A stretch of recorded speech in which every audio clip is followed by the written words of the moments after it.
Ahoy, ahoy, ahoy. Welcome to Fang Session channel, guys. Okay. So, mag-unpack tayo ngayon, no? Meron tayong parcel. So, okay. Ayan. Pa natin ang details. Ayan, guys. So, Pets Coco Friend. Alright. Diretso na to, guys. No? Wala nang patumpik-tumpik pa. Okay, buksan na natin. Baka buksan pa ng iba.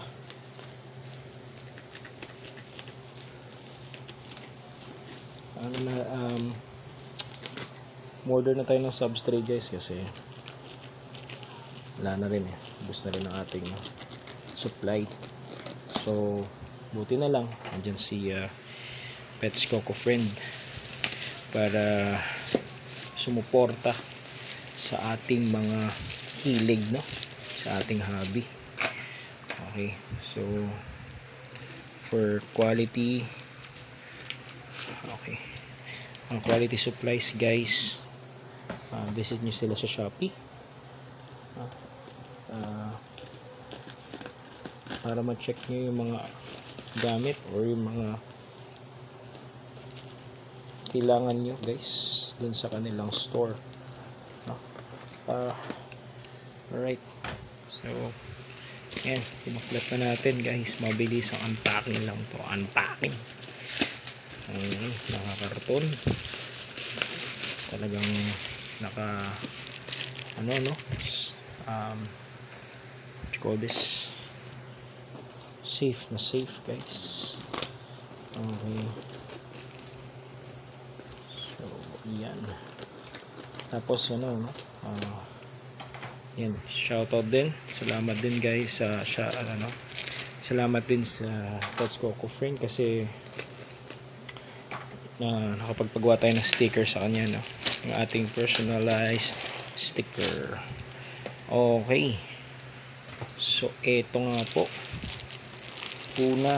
unang kalahok, yan ang ating inverted subs. 1 kilo, 2 kilo. Ayan, ganda. Oops, may pa sticker pa. Okay, so additional sa collection natin, guys, yung mga natin, no, yung mga what you call this, mga stickers, guys, ay ginagawa kong ito, inverted subs. Tinatabi ko siya, ilalagay ko siya sa so yan, wala na. Okay, so yan, blend ng treated coco peat, fine sphagnum moss, vermiculite, and charcoal powder. Yan. So matagal na natin itong ginagamit, guys, no? Ito na yung pinaka parang natin, use natin na substrate for other natin, mga halaga natin, no?